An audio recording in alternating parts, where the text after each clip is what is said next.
Tony Quirk. Thank you, brother. I appreciate you coming in, man. Thank you for having me, Jim. We've never met before, so I really appreciate the time. I guess She said taking it on faith. if Andy can do it, anyone can do it. So I took Petrowski on the other day. I got a lot of time for Andy, even though I introduced him as one of the most hated politicians in Niagara. You might fit into that category, too. Anyone in the Niagara region might fit into that category. The bonus is that you're with the NPCA, too, which is, wow. So I get getting a lot of hate. A double hate Yeah. whammy. Double whammy, absolutely. So I appreciate, I'm just going to get this up and running here.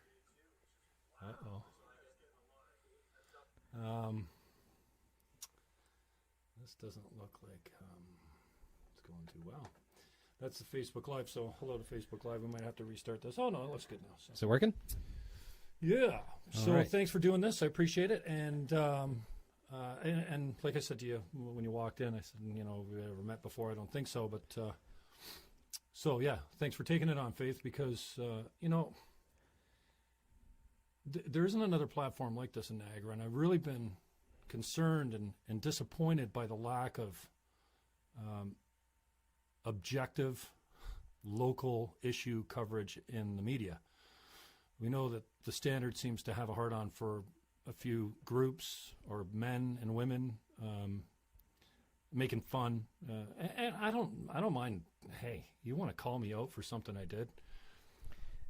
That's up to me to be a big boy and own up to it. But it seems like this identity politics or this personal politics is just run rampant. So, and then 610, I don't want to carve on my boys over at 610. Obviously, I was there for a long time. I love the station. I mean, I got so much passion, and anyone that knows me or has seen anything that I do online, or the passion just spills over. And 610 is one of the loves of my life. I mean, I started at CHSC way back in the day. I joke, radio was my first love, and I love 610, but it just really frustrated by the lack of local content.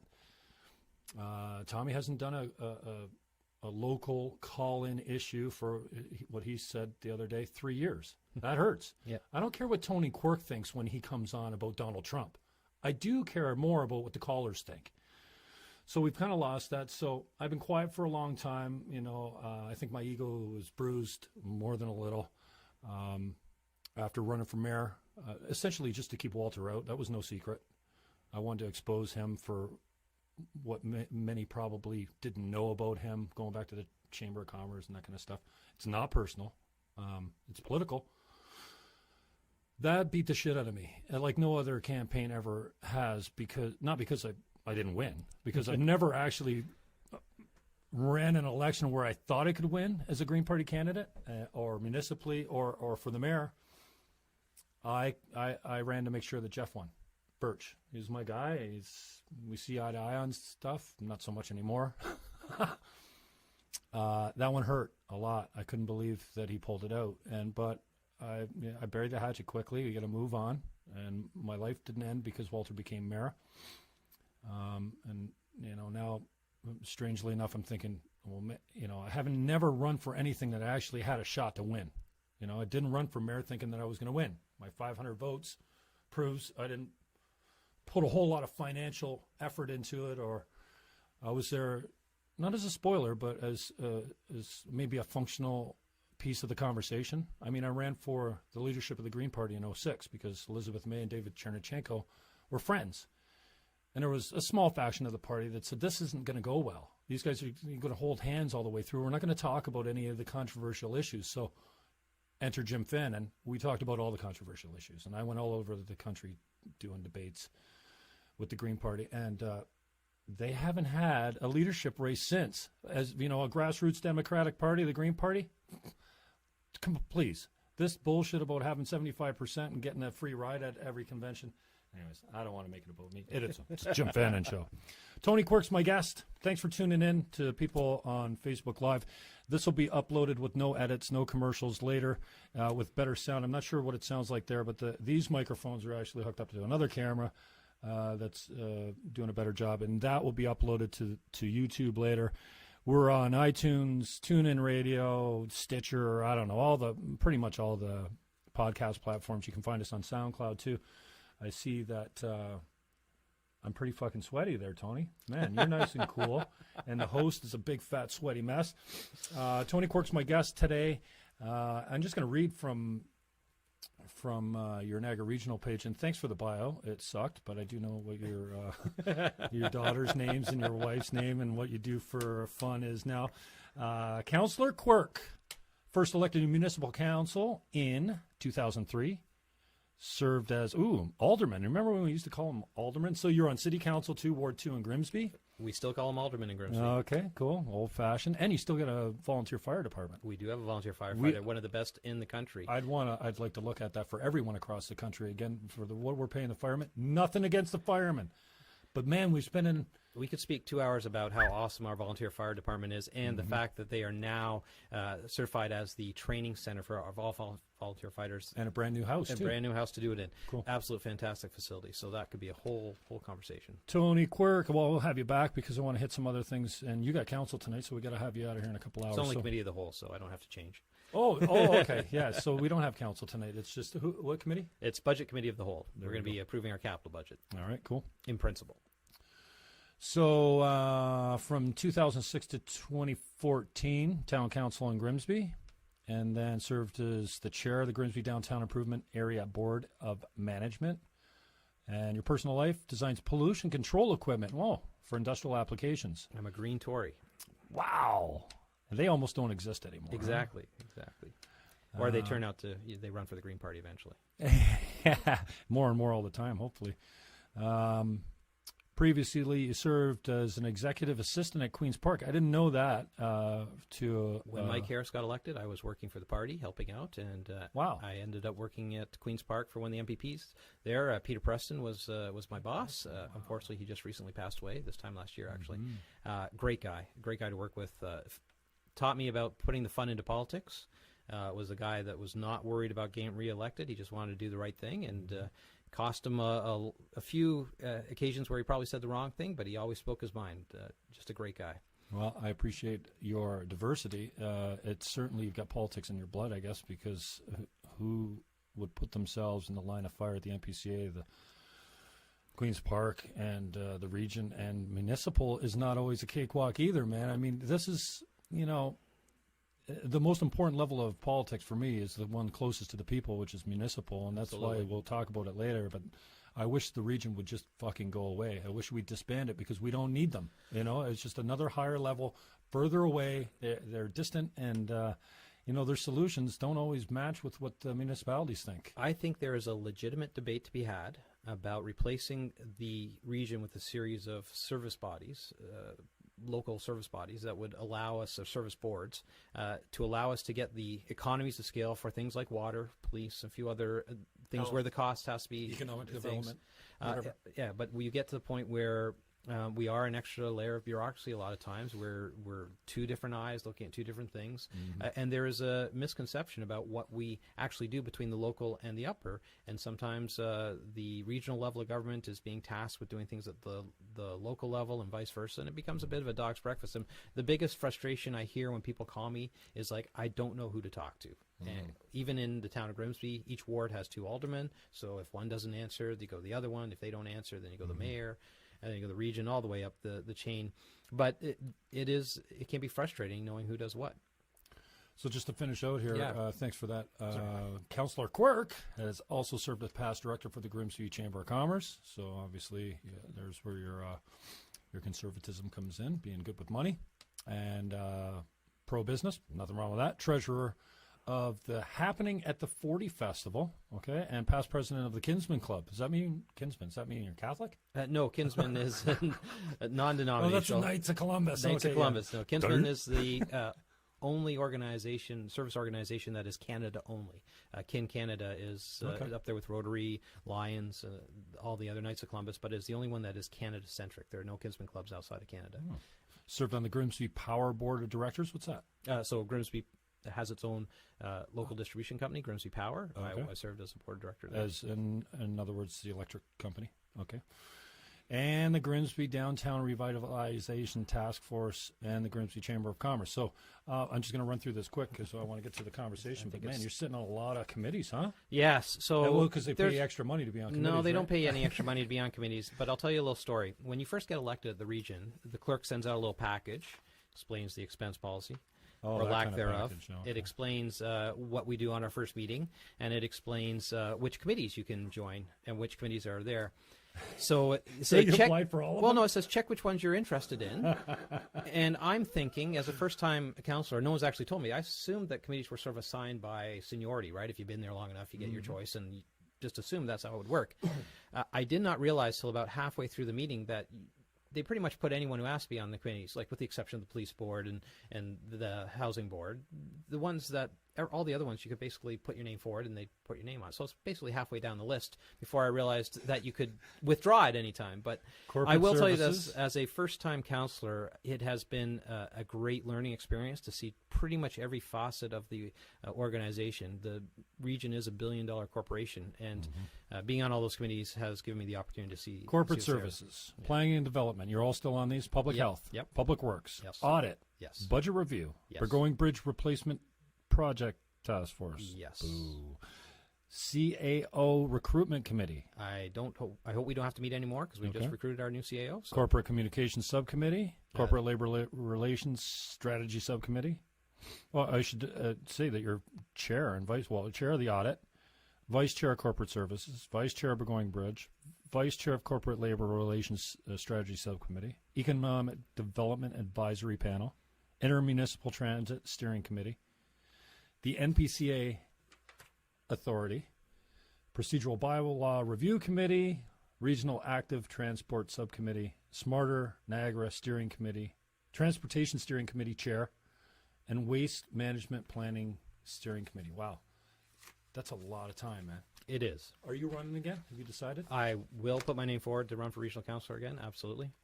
Before we get started, I just want to give you an opportunity because we don't know each other that well. And again, thank you very much for the advanced faith, blind faith coming in. I always feel comfortable walking out, so there you go.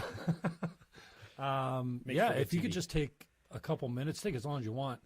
Tell us a little bit about you, and I don't mind if you get personal. I want to know what makes you tick. I want to know like who your friends are, like what kind of people I have no friends. What kind of people you hang around with. Like you claim to be hilarious, so you got to have a good sense of humor if you roll with Tony Quirk. But just introduce yourself and kind of tell us what kind of guy you are. What's important to you? I could start on a couple different routes there. I grew up in Grimsby. It's my hometown, so I'm a small town boy. Went to GSS, attended MAC, lived in Grimsby pretty much my whole life. Persuaded my wife to move there when we got engaged, and so I'm now raising my two kids, Catherine who's 14 and Finnegan who's 12, in Grimsby, and love it. So with all the involvement that my parents had, both my dad and my mom were involved with King Canada. My mom was a cadet. My father was a kinsman, a life member. So sort of that desire to give back to the community, serve the community, be involved, be a volunteer, that's kind of ingrained in my blood. So I do what I can around the town to help out as much as possible. My dad and mom came over from England in 1969. I have a bit of a British background and British heritage, and love all the British humor. So I have a very absurd sense of humor. Monty Python, that sort of take on life, the respectful disrespect, as it will, that's involved in a lot of those flying circus cartoons. I grew up with those. Real big sci-fi nerd, geek, whatever you want to call it. I absolutely. What sci-fi, like Trek and all of it, Star Wars, all of it, absolutely 100%. I don't know if you saw when I rolled in with my Jeep. I've got my Stormtrooper Jeep covers. I saw that it was bright blue. Absolutely, and Conservative blue. I have been involved with the Conservative Party since 1994, so first provincially and then federally, and still involved to a certain extent today. So how old are you? I am. What year is it? I will be 47 in December. Okay. My first election was 93 in Niagara Center. I ran against Gibby Parent. Okay, absolutely. Speaker of the House, which you probably know. Back federally, in the day. Absolutely, yeah. I ran with the idea that I wouldn't have to do a thing. I was a paper candidate. The party, Vesna recruited me. Thanks very much, Greg. Scared the life out of me. And then Pete Marina from See How talked me into coming to the debate. Terry St. Adam was running for the Conservatives. Love Terry. Red Dog from back in the day. My parents knew him when he was with the Bikers. Terry came up and said, Jimmy, what do you do? Well, he was a little bit more explicit than that. What are you doing here? I said, I'm the Green Party guy. He says, no, really? Never. Oh, come on. I'll show you how this is done, right? Took me in to see how. I don't know if Pete was the moderator then. It was my first time in front of a microphone. I drew the short straw to speak first. They slid the mic over to me, and my mouth moved, and nothing came out. And I realized I was scared straight, and I didn't. It's never happened since. I went to Toastmasters and did my 10 speeches and really got comfortable on the lectern, and then did a short stint at CHSC back in the day before it folded, and conquered my fear of public speaking. I'm still kind of an introvert, even though I do a lot of extroverted things, so I soaked the chair. And then coming down Forks Road, I remember I was driving my Delta 88 Brougham, 1984 Delta 88 Brougham, dual fuel, gas and propane, arms out the window screaming at the top of my lungs, steering with my down a gravel road, just elation, like I've never been so high in all my life, over conquering my greatest fear. And I thought, okay, if that's all it takes to feel like this, I'm gonna do more things I'm scared of. So I was the same way. I absolutely despised public speaking. Right up through high school and university, I was not a public speaker.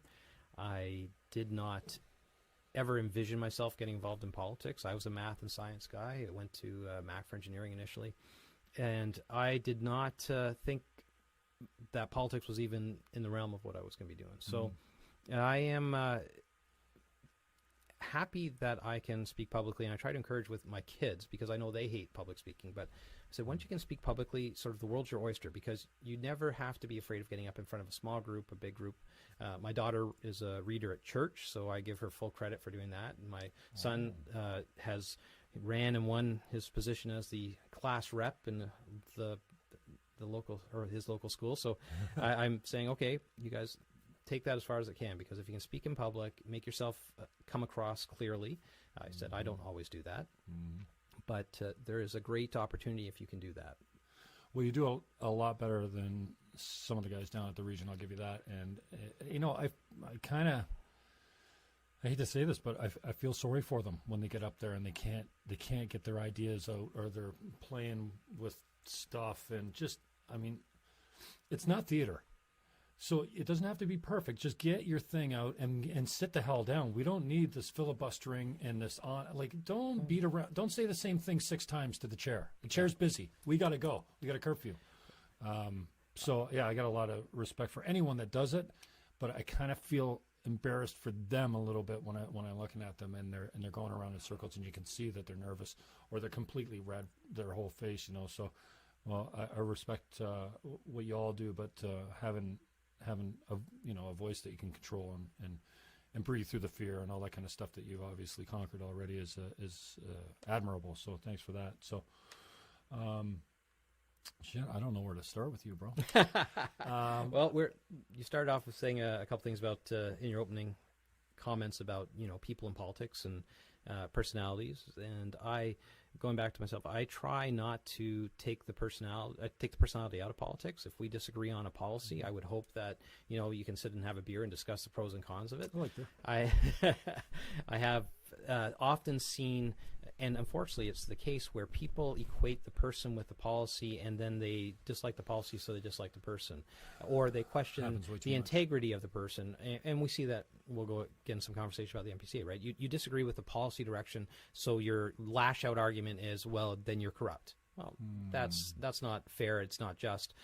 But you try to have a conversation with someone, and if they don't want to hear your side of the argument, then you're saying, okay, you have chosen to make it personal. That's fine. I try not to make it personal with anyone. I've lost too many elections and to ever take anything too much too personally. But I have. I'll take another step back. When I went to university, I started when I was 17. I finished grade 12 and went straight to Mac. So I was young to begin with, and met a whole bunch of guys in first year university. We all lived on campus.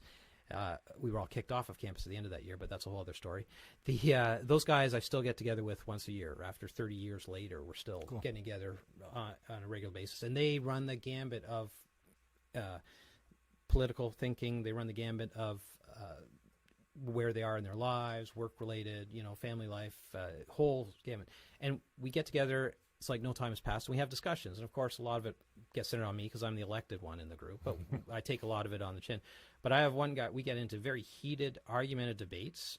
But at the end of the day, we're sitting down and having a beer, right? We don't let it get personal. And that's where I think a lot of people who look at politics and politicians and they automatically assume they're in it for themselves, they're self-serving.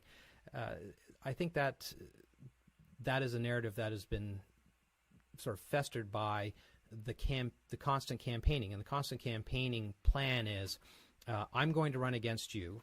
You're an incumbent, so I'm going to tell you that everything that's going wrong in the world is wrong. Everything that you're doing is wrong. You have done nothing right, and then I'm going to run and fix all those problems, right? So I'm creating the narrative, which is what people who want to either replace an incumbent government or replace an incumbent municipal politician is to say, I think that everything you're doing is wrong, and they're never going to give any credit for the things that are going right.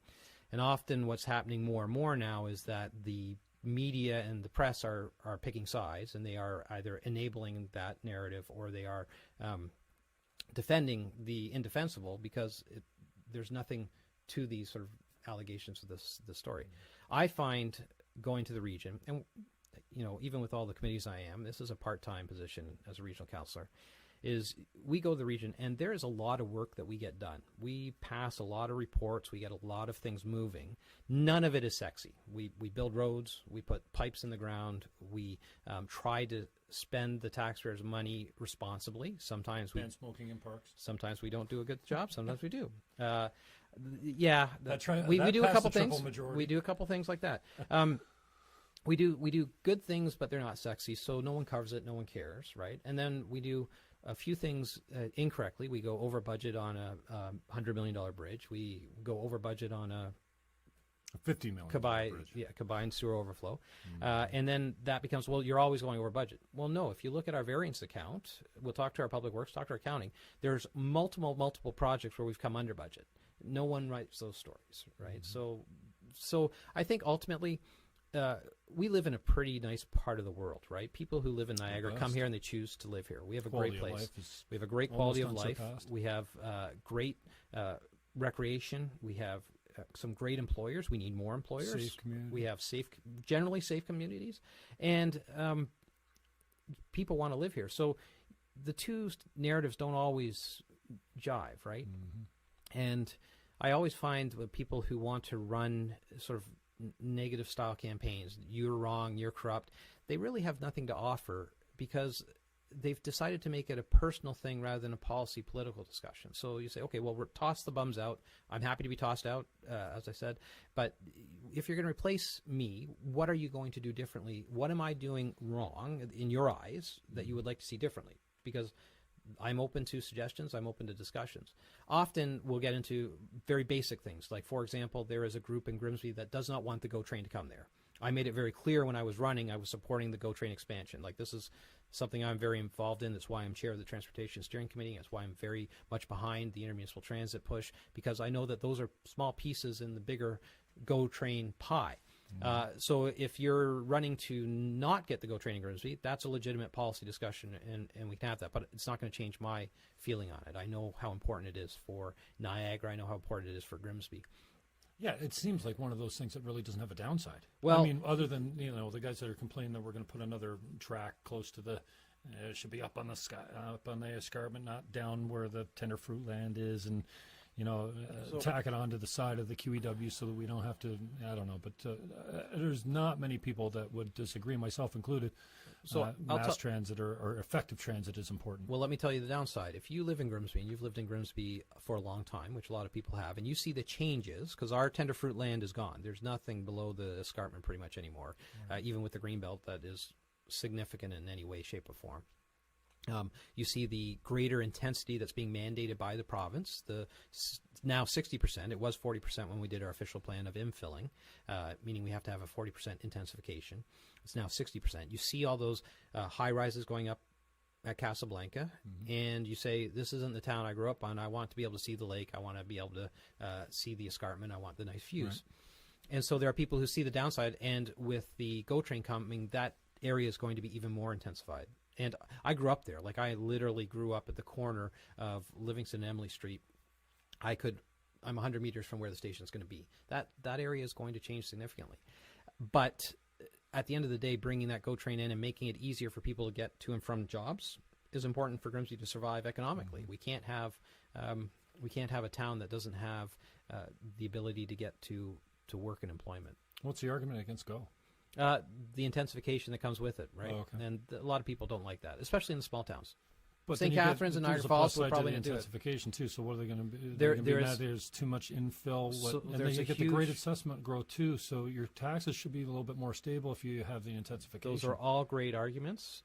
They fall flat on the emotional side of things, because you also look at, even with what's going on down there, we have been able to access a great amount of waterfront to complete our waterfront trail that the town of Grimsby would never be able to afford if we just went out and buy it. But because it's being developed, they can take that as part of their 5% parkland dedication. So we are now getting this wonderful shore-protected waterfront trail that is going to be connecting one end of Grimsby to the other. Paid by the developer? Paid by the developer. For the most part, the improvements, I mean. Yeah, well, the land's part of the 5% dedication. The improvements are all included. So you don't pay for that either. So we are we're very fortunate that that's part of it. But again, that's just one issue. There's other issues that come and go where people we get some other issues where there's the push and pull between the region and the town. The town has closed off 2 of their mountain accesses for truck traffic, so all the truck traffic is coming down the one regional road, Mountain Road and Mountain Street in Grimsby. And of course, that's all truck traffic right through our downtown. We've had accidents, we've had fatalities, we've had other issues there. So trying to get that rectified involves allowing for a permanent cross escarpment route, which will have to be eventually at Bartlett Avenue in Grimsby. That's been a push and pull between Beamsville and Grimsby for a long time. Where's it going to go? Where are you going to do it? But I think ultimately Bartlett has been identified as the proper route. The region is pushing that forward. There's lots of people in Grimsby who don't want it there.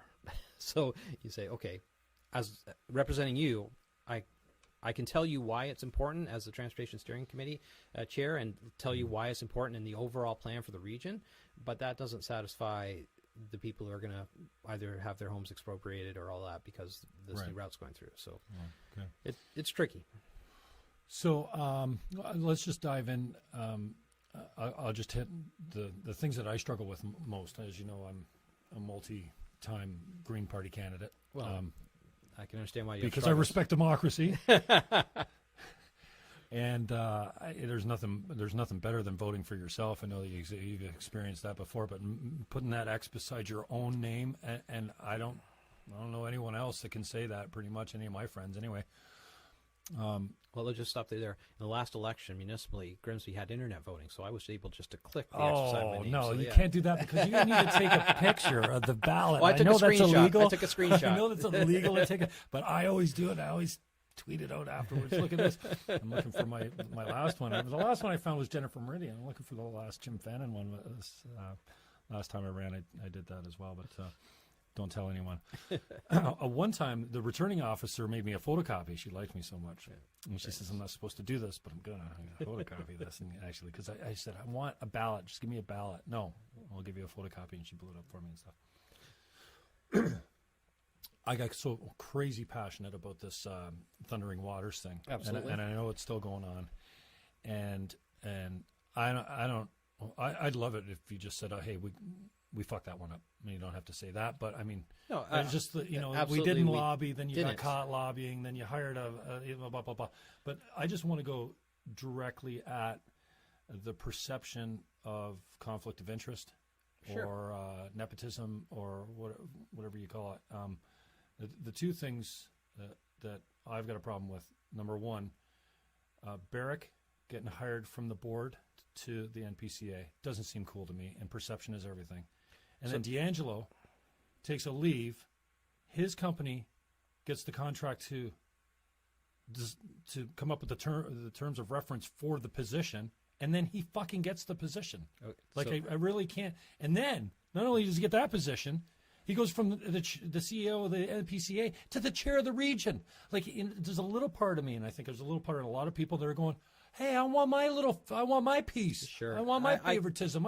How do I get on that board? How do I get a little piece of I this? can understand that. So we'll start with a couple things. First of all, there's nothing untoward about a board member applying for a position in any board, anywhere, municipally or provincially. No. There's absolutely nothing wrong with that. Conflict of interest. No, it's not a conflict. You're on the board, and you. That is not what conflict of interest says. You benefit from any position on the board. That is not what conflict of interest says. What's it say? So conflict of interest says if you vote for something, if you vote for something or speak to something where you have a direct pecuniary interest, that's what is all about conflict of interest. You can vote with the conflict. You just say I'm in conflict and I'm No, voting. you don't. No, if you have a conflict, you don't get to vote. Oh. You don't get to vote. You don't get to declare it. No, you declare it and you don't vote. And if it's a Okay, closed so that session means- item, that sounds no. reasonable. So this is important to educate people because people have a misconception of what's involved with it.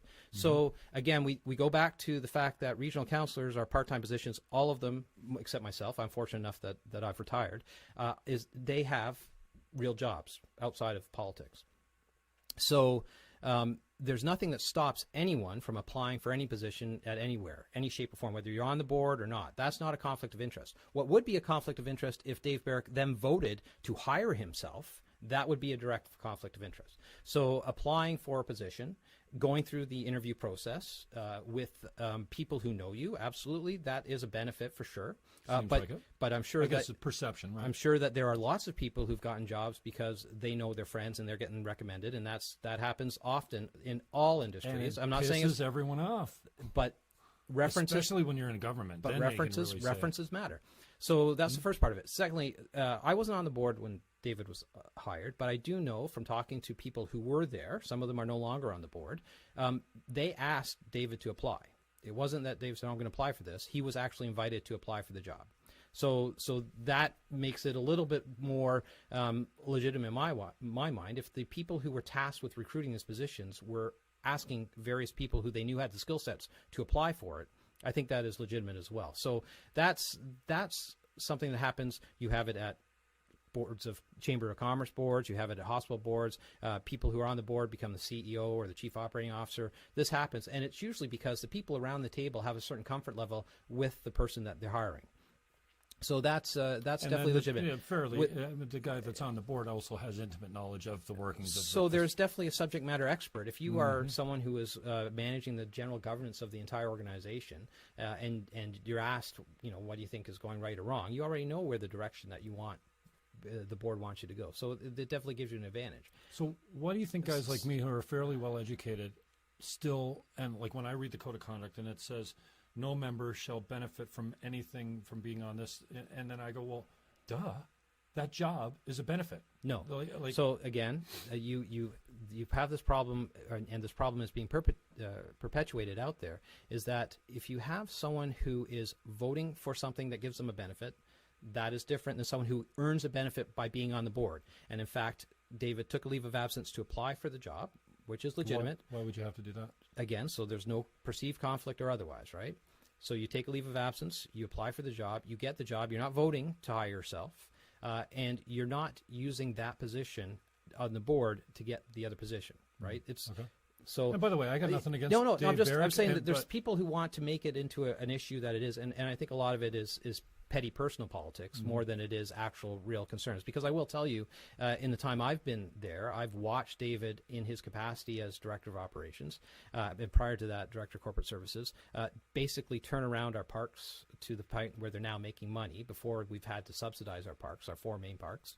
I've seen him implement the strategic plan and bring a level of professionalism in terms of policy, human resources, procedures that were lacking in the organization beforehand. So no one can fault his job performance in any way, shape, or form. So now what they want to do is say, okay, yeah, we can't fault your job performance because you're a consummate professional, but I am going to fault how you got the job in the first place. Well, that's, again, disingenuous because this all happened before the last election, and he got reelected. So people knew what he happened. The people in Port Colborne reelected him and sent him to be both a regional rep, knowing at the time he got the job at the MPCA. So I think if the people of Port Colborne are okay with it, I'm okay with it too. So I wonder how much people actually pay attention to that kind of stuff.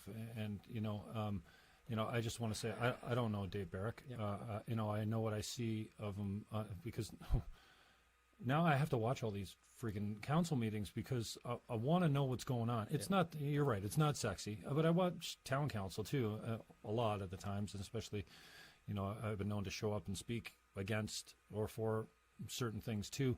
So, but I find myself siding with a Tony Quirk and a Dave Barrick and an Eddie Petrowski more and more now, more so than whoever it was back in the day, Brian McMullen, Debbie Zimmerman, Stan's a real estate agent, Augustine, Dave.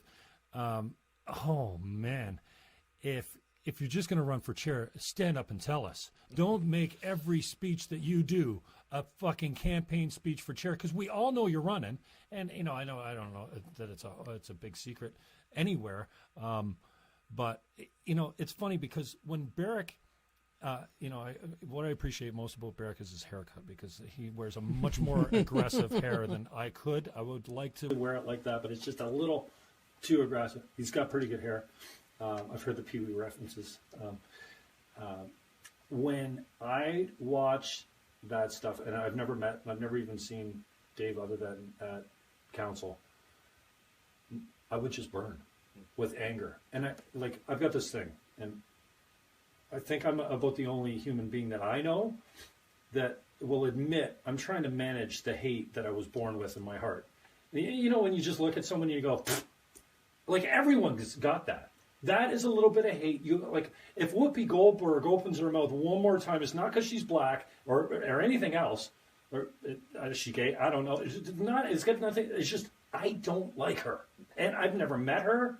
I don't know anything about her. It's not reasonable for me to have a hard on or a hate on for Whoopi Goldberg or Dave Barrick. But I'm telling you, every time I watch that kid, who's probably my age, stand up, my blood used to boil, because I'm thinking nepotism, favoritism. He got the job by, I don't want to get too graphic. And then I think there's a little part of me that I'll admit, and I think there's a little part of everyone that says, "Hey, I want my piece. Yeah, no, I want my little. I want a $150,000 job that I wasn't really qualified for. Too. I'm not saying he's not, because I don't know. But I think we all have that little bit of us. But now I don't suffer with that so much, and I didn't feel it for Tony Quirk because I didn't really know you so much. And Andy, I think, is fucking entertaining, straight up, and he's always the brightest guy in the room. I don't care how many people are in that room, he's one of the most intelligent guys there. Now, that also gets him in a lot of trouble, and I get that, but I get a lot of time for a lot of you guys down there, but there's still these guys, and Barrick used to be one of them. He's not so much anymore, because he's making so much fucking sense to me on the code of conduct, on so many issues where I'm going, damn. Like, when a Jimmy Fannon starts agreeing with guys like Ben Shapiro, I'm like, hang on a second. He's not there's anything against Jews, but he's a pro-life Jew. Like, he's just not my group of guys, but he makes so much sense when it's coming to this Antifa and the freedom of speech and stuff like this. And I don't share his political views, but I'm looking at a guy like Ben Shapiro, and when Jim Fannon starts agreeing with a guy like Ben Shapiro, who is an extremist on the right probably, he's so fucking bright, though. How can you argue with him? And it's the same I kind of feel with a guy like Dave Barrick. I've come around on, because when you guys were talking about the code of conduct, Selena Volpatti, again, she was on my show when we did the Sessions on the River. I don't think I was prepared for Selena. She is bright, and she's no pushover. Well, you will not steamroll Selena Volpatti. And I mean, this is what makes a politician good. When you can get a host like me that says, hey, what about this? And she says, I don't care. We had an RFP. It was recommended by talking about D'Angelo. He was recommended by the hiring committee. Who am I to stand up and say, what? I'm not voting for that guy. So there's a couple things I will tell you. When I sat down the first time at council, Selena is my seatmate.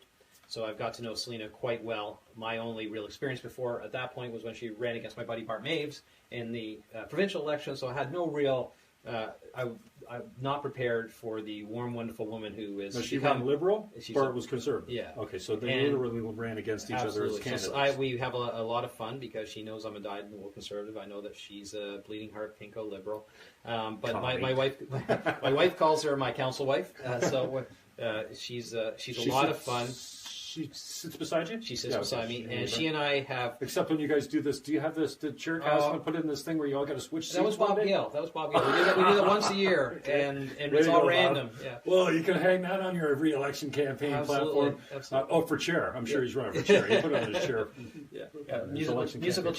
Musical chairs. But no, Selena's fantastic. I love working with her, and she and I temper each other a little bit. There are times when, as you said, you want to stand up and start raging at the world, and she's like, let it die. Or I'll see her going to hit the speaker button, and so, really, Selena, is this the one you want to speak to? And she'll do the same thing to me. So we do have a good tempering thing. And there are times when we adamantly disagree on policy, and we will debate it, and we'll let the votes fall where they may. And that's the nice thing about the region. And then we go out and have a drink afterwards. So she's I always say that it's good to have someone who will give you a gut check every now and then. Selena's my gut check because, as I said, she's definitely, and she and I are not on the same side of the political spectrum, but she is a common sense person. And that's, I think a lot of what you're talking about is trying to get to a certain level of common sense within the municipal government. And it doesn't have to be a left thing. It doesn't have to be a right thing. I've supported things that are not necessarily conservative minded. But we're a municipal government. And I would say municipal governments are there to spend money. And all we ask is that, all I ask of staff and what people should ask of a politician is spend it responsibly, spend it wisely, and don't take more than you need.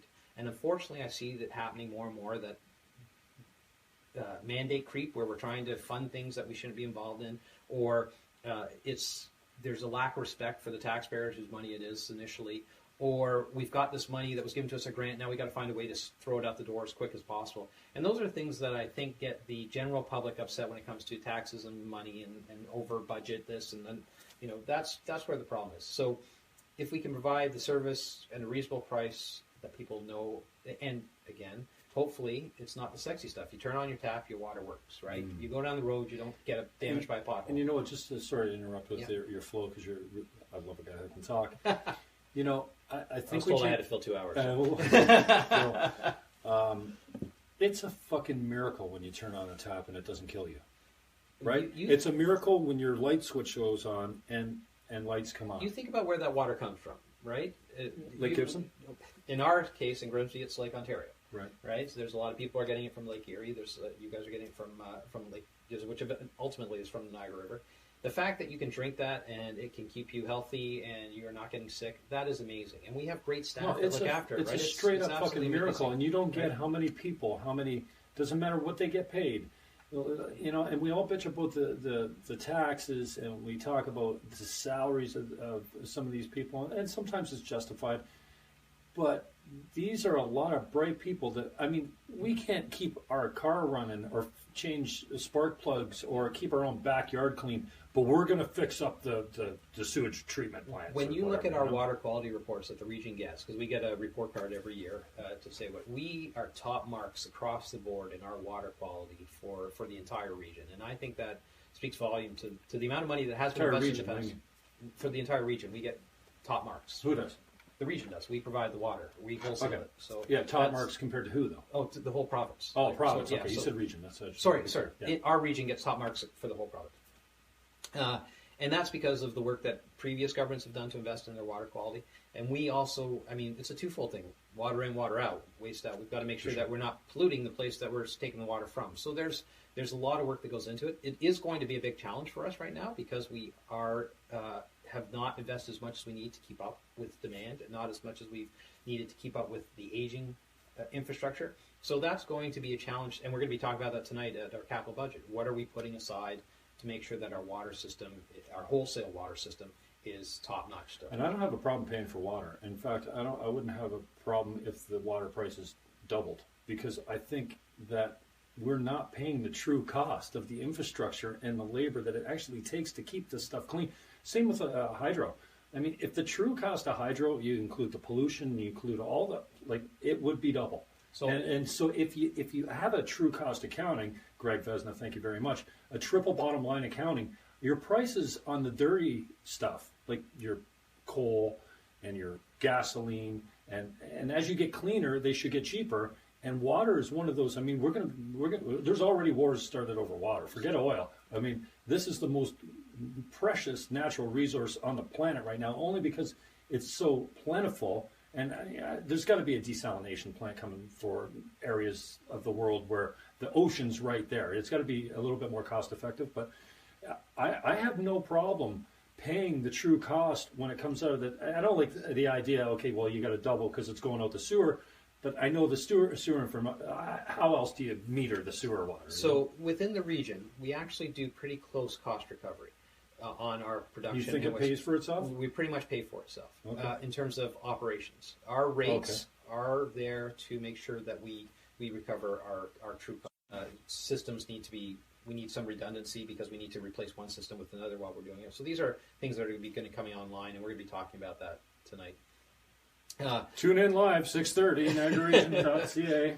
Best TV out there. Oh yeah, and I don't. Hey, I tweeted out the other day. Elected politicians, the microphone is not for you to practice your stand-up routine. You're not funny. And Tony Quirk comes in right away. I just added him as a friend just not long ago. He's like, I'm hilarious. I have seen no evidence of that so far. Oh, are you kidding? You haven't watched all of it. Oh, so far today. Well, I'm on my best behavior today. Just wait. Okay, good. And plus, you've only given me water, so how do you expect me to be funny? This is, if that was vodka, we'd be all over this is Kettle One I'm drinking now. It's Ricochet water because I don't drink tap water. I'm sorry, Tony Quirk. Ricochet water, the best water on the planet. I don't drink. Hey, I will drink tap water. I like the taste of Ricochet, and it's not RO. You know RO, when they strip all the kelp and the sodium and everything out of it? This is like an ESL technology. I'm not sure exactly. It was a NASA technology. The cooks scooped it up, and they're on knee-hand drive or something for just a shameless plug. It's the best tasting water you've ever had, and I'm glad that you're drinking it. I'm sorry I gave you plastic because that's just not fucking cool. Ricochet water. Well, I just want to make everyone clear because you give me a solo cup, so it does look like I'm sitting here chugging my draft beer. But some of the other comments you were making about the different politicians there, and some that make your blood boil, and there are some that are. We get accused all the time, and it happens on Facebook that we're self-serving. Of course, we are. Or corrupt. I heard you. With Preston, my buddy there the other we're day. corrupt. Didn't last long. And my feeling is this: is that anyone who thinks I'm corrupt, take your proof, go to the police. I'm an open book, right? We don't get into this to try to pat our pockets. And in fact, at the municipal level, it's pretty hard to do at the municipal level, as far as I can tell. But at the end of the day, the whole idea of being self-serving, we have to be self-promoting. That, without question, that's part of the job, right? Otherwise, we don't get reelected to say, Tony Quirk, what have you done for me lately? You have to be self-promoting. Self-serving is a little bit different because it implies that we're not there for the right reasons. And I think people start out always for the right reasons. I think you can become very jaded. I've only been at the region 3 years, and I can feel myself on times being a little bit jaded. We get bogged down in people who are pontificating, and we get bogged down in people who are trying to score cheap political points, or people who are already planning their re-election campaign. And that, if it turns someone who's stuck in it off, and someone who would respect it off, I can see what it would do to the general public while they're there. But ultimately, I don't think that people are corrupt. I think there are hypocrites among us.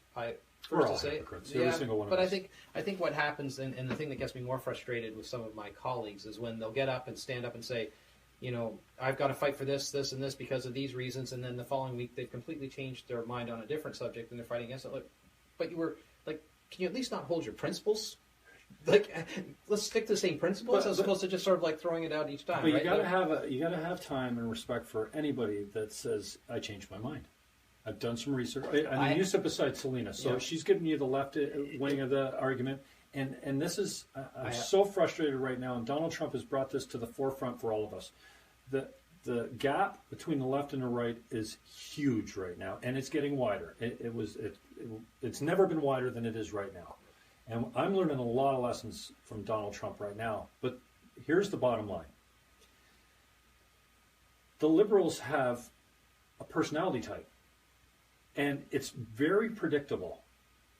If you run them through the big 5 personality type, like the psychology test, they all come out on the same. They come out with very much the same traits: openness and agreeableness. Not so much conscientiousness is the industriousness and the dutifulness and stuff like that. The conservatives are a total different brain wiring. They think about everything differently. They like their borders. They like strong borders. So their conservatives are mostly against better immigration policy, like tighter controls, where the liberals are like, nah, come on, let them in. This is so common, and very few people, I think, get it. The liberals invent the businesses. They're the artists. They have interests in ideas. They're probably more prone to be an intellectual, teachers, professors, stuff like that. Not to say that the other side isn't, but the conservatives, and so these guys are the entrepreneurs. They start the businesses. They're the creative people, and then they run the businesses right into the ground because they don't have the personality type. The conservatives do. They have the personality type to be managers, to be good with money, to be dutiful and industrious and whatever. And the bottom line is this: if we don't fucking talk to each other, if Selena doesn't say, not this one, you know why? Or when you're having a beer, go, hey, you know what? That's bullshit. Housing this and that, blah, blah, blah, blah, blah. And then you go, oh. Like, did you ever have those aha moments? You ever come back to council and go, she turned me. So, or I learned, and I got a lot of time, and I like to put myself in that category. I'm not always the guy that knows everything. I'm not the smartest guy ever. And I have a natural tendency to listen to people. I've had to learn to do that a lot because I talk a lot, and when you're talking, you're not listening. But I've come around on a lot of things to say, my left-wing position, it's a little stubborn and a little inflexible. And if we don't fucking talk together, the left and the right, we need two wings. Birds don't fly with just a left or just a right wing. I love that analogy. And we're good at different things. It's just like men and women. Oh my God, don't get me started on the alt-feminist right now, where everyone's hate men. We got here together, okay? So let's just not forget that we need each other to move forward. So I'll take a step back and say, yes, I have changed my mind. It's usually not week to week.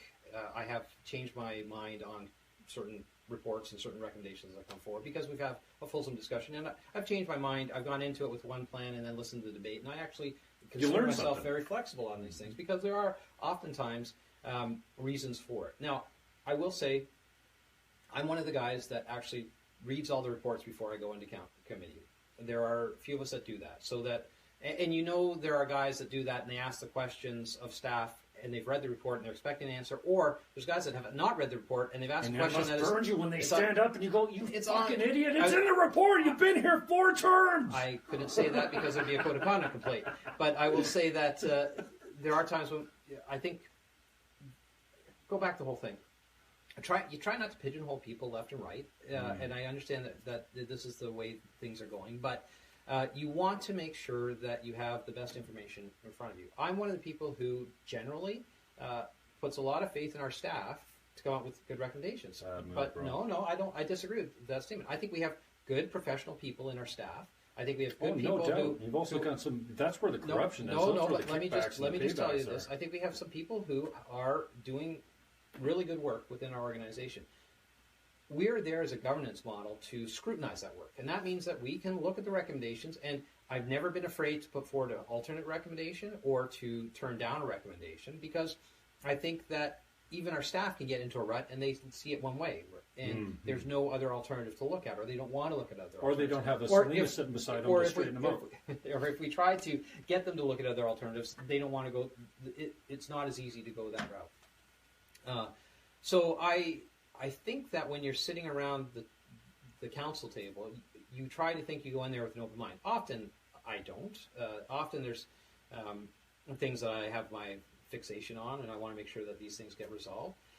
But you have to have a certain amount of flexibility to get anything done, because at least even around our council, 31 members, right? We are not, despite what people will say, we're not along party lines, right? We have alliances, absolutely, but there are people that are working with each other to try to accomplish certain goals. But it's not a hard and fast rule. So you have to make sure that you have a working relationship with just about everyone around the council table. If you say that's not a hard and fast rule one more time, every screen, every recorded vote that comes up, it's the same people on the same issues all the time. No. And you know what burns my ass most is when the fucking mayors vote in a block. There you got 12 unelected regional councillors who with 31, so 12, you only need 5 or 6 more votes to carry the fucking thing. That's, you know Well, what? If I had they my are way, elected if as I run regional for the councils. region, I'll run on 2 platforms. 1, first we take the mayors off, and 2, then we abolish the fucking region. What do you think? Well, it would have to be a 2-step process. But I think that they are elected in their capacity as mayors and regional councillors. They get to do their As mayors, yeah. Yeah, Right. governance is a whole different discussion. Yeah, we don't even want to. I But- beat that thing to death. Yeah. And now that One Niagara's dead, and I know you're probably a proponent of it, but No, I hate One Niagara. I've never I like had- the 12 municipality. I've idea. never had any Decentralization. interest in One Niagara. No. Actually, Well, it's one of Brian the Heights. few- Sorry, I don't know how to get you guys please confused. Don't, please don't. But my point with the I'm probably one of the only people who thinks that we actually need more politicians, because I think we end up getting fewer and fewer politicians. They have larger and larger constituencies, and they don't know the people they represent anymore. And then you get Right? So you don't have as good access as well. You don't And that's have why I good didn't like access, that right. dual duty thing. Dual duty. Double direct, whatever they call it. dual duty, double direct. No. Yeah, I What a think waste of time talking about something that will never. It couldn't even fucking. Oh my God! So St. Catharines passes it, comes to the region, they rubber stamp it, they send it back to for the triple majority. Did you know this? I was on 12 agendas. and I actually was added to 12 agendas to speak against it. It comes to St. Catharines they first, killed it again. and I wasn't. Hey, I was one of 12 presenters, Yep. mostly against, and I did my part and put it out there for a long time, governance, and I was so glad. But now we've got a lame duck mayor in St. Catharines that can't get anything done because the lines have been drawn pretty much like he's a vote short now to get anything done. So he's going to finish out his term with the support And that- with I the mean, will or that's- support of council. All mayors have to deal with that, right? Because they have to make sure they have a majority of their council supporting them to get things done. But with respect to dual duty, in Grimsby, I actually have a seat at the council table. I can't vote, I can't make motions, I'm not on the council. But when they sit around the council table, there is a seat there for the a regional regional councillor. councillor. Oh. So previous to this, in the old council chambers, there used to be a table. Debbie Zimmerman used to sit at the table. And then when they did the whole new council chambers, they made room for her to sit at the end. And now that I'm the regional council, there's room for me to sit at the end. So that although I can't So you're not in the participate- spectators of the media. no, You're actually in I'm the actually horseshoe at the pad? horseshoe. Okay. So I can't participate I in didn't know debate that. unless invited to. I can answer questions if asked. And at the end of each meeting, the mayor calls on me for any updates from the region or any commentary or take questions from the Now, council. do you attend every? I try to go to every other one. Okay. Again, with all the committees Is it I'm at weekly? the region, it's bi-weekly. Bi-weekly, So just I like try to that. do one a month. Okay. And then in the summer, they only meet once a month anyway, so I try to sneak in there as well. But again, we have an open line of communication. I get along with all the local aldermen. If they have a regional issue in their ward, they call me up, they email me, and we try to address it as fast as we can, so we don't have to wait for the meetings. The days of everyone have to call each other are gone, right? We email each other right away if there's Right. an issue. And so I have a good working relationship. I can see how if you're a regional councillor who doesn't have that relationship with your council, or you're at odds with some of the local council and some of the other things, I can see how that can be frustrating, and I can see how dual duty might be seen as a solution to that, especially in say St. Catharines or even Niagara Falls to a certain extent. They could probably justify it there. But for us, I think Fort Erie has a seat at the table for member Nunziata or Councillor Nunziata. I think Paul Corbin has a standing item on their agenda for a report from the regional councillor. Wainfleet doesn't apply. West Lincoln doesn't apply. So the different municipalities have. I don't know what Lincoln does. Whether they have a seat at the table or a table there for their regional councillor, or they just make them if they want to delegate, they can do that. So, and again, you have to have a good working relationship with your local area municipalities to make things work. But I don't think One Niagara is the solution. I've never believed in that because I think that marginalizes the smaller municipalities that actually have. We have a pretty diverse group of municipalities. They all have different wants and needs and different directions that they're going, and that's not a bad thing. It adds to our diversity. Welcome to our Facebook Live. People are watching in. Sorry, the phone's way over there. These microphones aren't for you. But you can text us in a question if you want to talk to Tony Quirk of the NPCA or Niagara Regional Council. I did get a email here, real estate at Team Niagara. Plug. I need to fucking sell a house soon or I'm not going to be doing this show much longer. We're commercial free. We're sponsor free. Oh, I want to say thank you to Tyler Barron. These mics are about $1,800 each. These are Trying not to spit on 414s. Oh, it doesn't matter about that. AKG. Yeah, I think they're 414s or something like this. These are good mics. Tyler, thank you for lending me the stuff, and Josh Mills, another buddy of mine that lent me some gear to get this going. And that iRig is doing pretty good. You don't need a whole hell of a lot of equipment to do this job properly. So Tony Quirk's my guest. You can Facebook in. I see a few comments here. I also have an email. Oh my gosh, there's a lot in here. Don't tell me who it's from. Yeah. And I'm now waving to everyone saying, somebody just joined, because I don't think that when you come on to Facebook Live that it probably says you're here unless you comment like Allison and Peter and Keith did. It sounds like it's working decently. So Tony Quirk is my guest. If you want to ask him a question, you can type it in the comments here on Facebook Live. This will be uploaded to YouTube. It only takes me about 14 hours to upload it in HD, but it'll be done probably today sometime. And if you watch it with the captions on, they almost always capture exactly what we're saying. So Tony Quirk's my guest. If you got a question for him, you can blast it off to me here at Real Estate at Team Niagara, or you can just pin it right in the comment section of the Facebook Live. Tony, just before we get rolling again, there's how is this freaking pole in the middle of my, I don't know, I guess maybe it's been there the whole time. Oh, we are getting some comments that I wasn't looking. They're not coming up on my computer for some reason.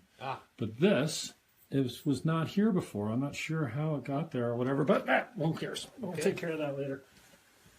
So, anyways, thanks for joining in, Tony. Just I don't want to beat MPCA to death, but I'm happy to talk about MPCA where I can. We got some huge PR issues there, and I don't disagree. Before, I used to have this problem with the NEC, and then the NPC, and then the MPCA. It seems like, what the fuck do we need the NPCA for? Why can't, again, it's like the region. Let's abolish this body, because they don't seem to get anything right or done. $11 million is their budget, something in that range? Yep. We get $1 billion at the region. Now, I know that doesn't all go away if we abolish the region. There's some serious costs to run things. It's just the governance end of it. And the governance end of the NPCA has been a fucking abortion for the last little while. And, Sandy Annunziata, I'm chasing Sandy. He'll be on soon with me. But I would say that's a pretty generalization in terms of governance. I think we've got a great board at the NPCA. I think that the MPCA, 2 boards passed, started a process to try to fix some of the concerns that they heard with the MPCA. Mm-hmm.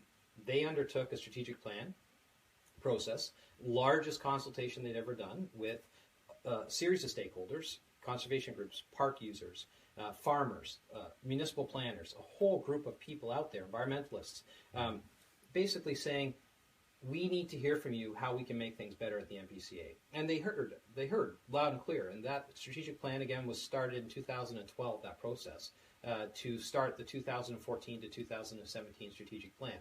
And what they heard was actually what you would expect to hear at the time. Overreach of our staff going on people's properties without so much as a buy or leave. Obstructionist within our planning department. That was, if you wanted to stop development, put them on the MPCA, because they'll make sure they're obstructionist. The MPCA has never stopped development of anything other than ruining private people's lives. If you got a fucking commercial winery, you're in like Flynn. No, that's not you entirely changed accurate. the stream downstream. Not accurate statements, but that's okay. Never let the truth get in the way of a good podcast. You're a bad boy. You want me to hear people's lives have been ruined. Bob Mackey. Bob Mackey was NEC. So that was absolutely not the MPCA. Okay. All right. Barnfield put fill in a wetland.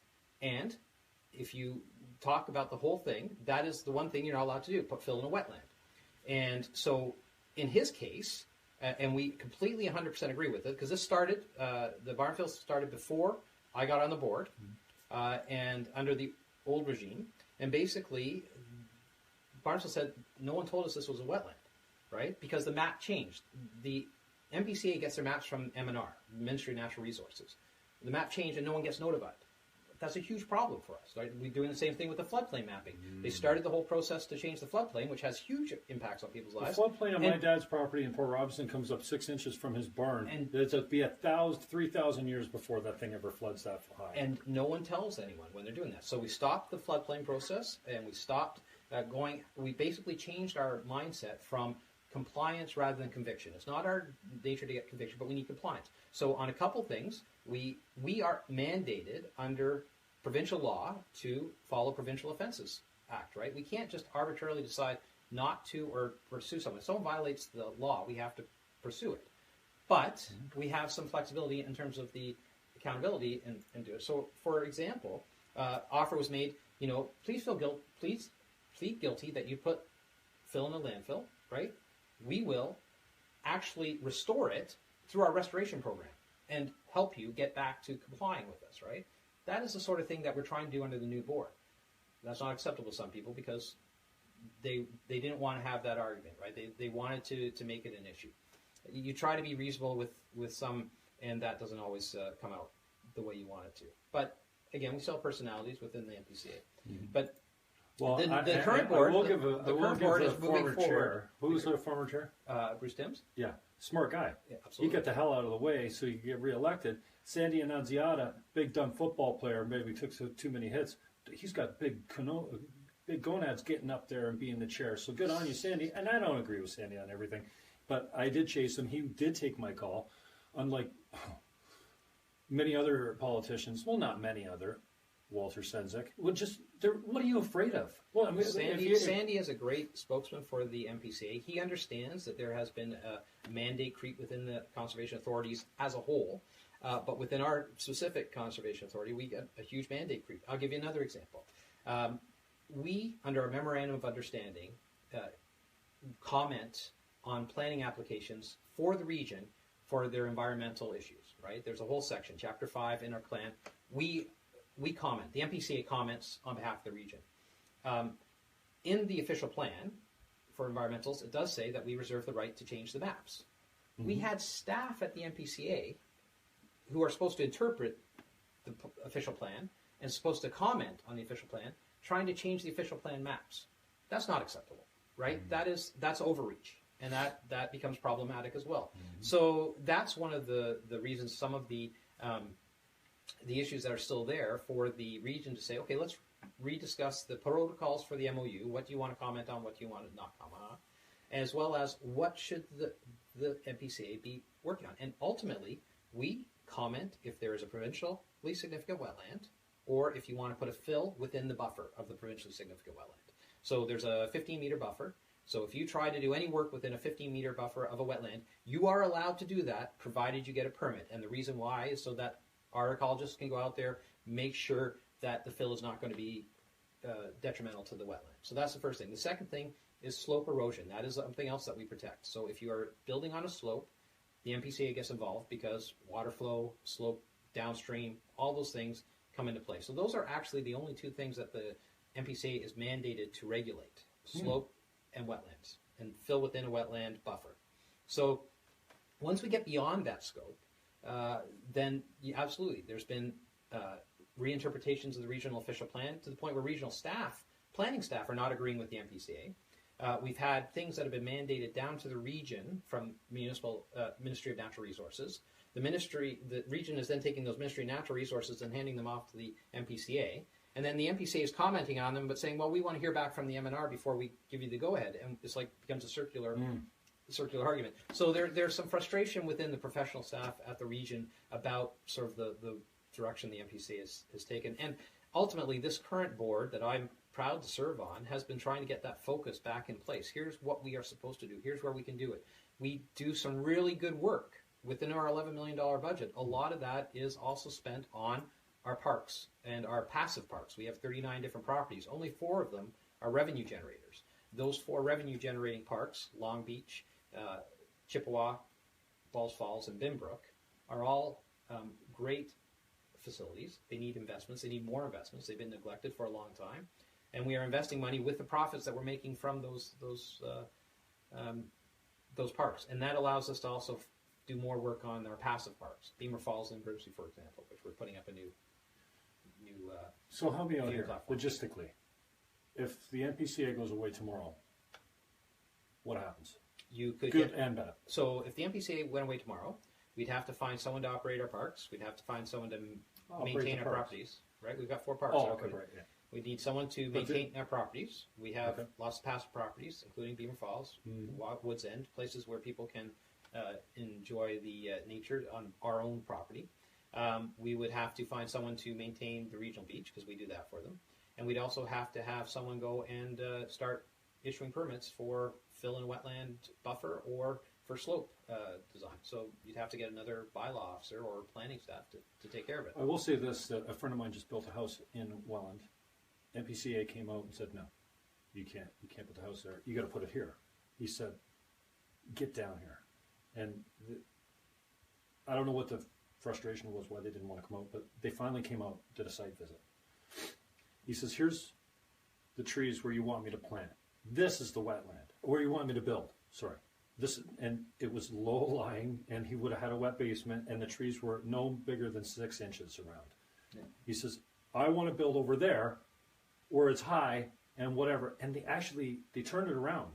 They let him build it where he wanted to on the other street, because there was another thing. Oh, no, you can't go off that street. He was doing a severance on a big property in Welland, rural Welland, and had him come out. And I've never heard of the NPCA kind of reversing their decisions before. So keep in mind that we get our mapping data from Ministry of Natural Resources. They go over. But they hire high school students to fly over in helicopters. No? I'm just telling you, we get the maps from Ministry of Natural Resources, and we have found repeatedly, more and more, that these maps are not accurate, or the evaluation system has some questions on it. So we have been getting our staff to be more proactive in terms of going out.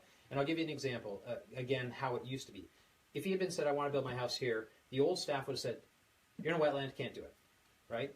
The new staff would say, okay, you want to build on this property, this part's in the wetland, this part isn't in the wetland, what about moving it over there? And then we don't even have any comment on it, or you just have to get a permit to fill in a buffer of a wetland. And they're trying to be more proactive on those things. There has been some backsliding on that, we get that. But at the end of the day, our staff are generally there not to be obstructionists, but to regulate. Neither pro-development or anti-development. They're there to regulate within those 2 main features, right? Mm-hmm. But I'll give you another example, right? Natural heritage. Right now, the big thing with Ministry of Natural Resources is bat migration and species at risk with bats. So we had another developer speaking to us, and they were saying we went in, we looked at the maps, there was no environmental issues, there was no thing on the natural heritage, on the regional maps, went in there and looked, and then one of our staff came up and said, you've got potential bat habitat. It was a stand of 10 or 12 emerald ash trees that were dead. And they said, well, that could be a potential bat habitat. We need to now do a bat study. And so they were added this extra level of bureaucracy, where the reality is that those emerald ash trees should have been removed because we have this big program that's taking down emerald ash trees all over the region.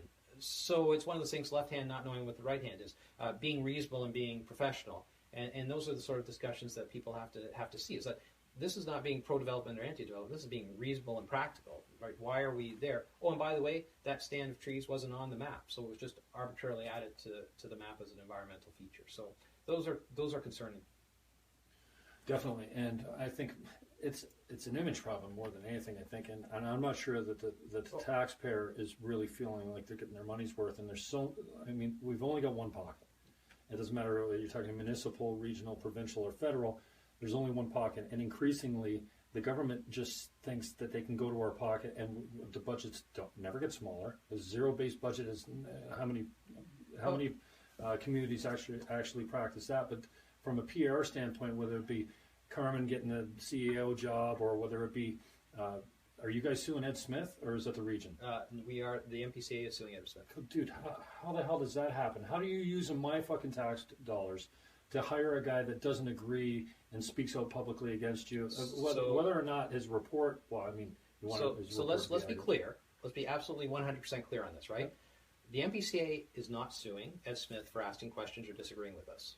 The MPCA has launched a defamation lawsuit against Ed Smith because You think that's a winnable case, though, dude? Because he defamed a staff member of the MPCA, and this is what's in the lawsuit. He defamed the staff member. He defamed the staff member. He made false statements within his allegations. He was asked twice to correct them. Asked twice, please correct these. We don't care if you ask questions. If he had corrected those issues, we could have answered the other questions. But unfortunately, he's a very stubborn individual.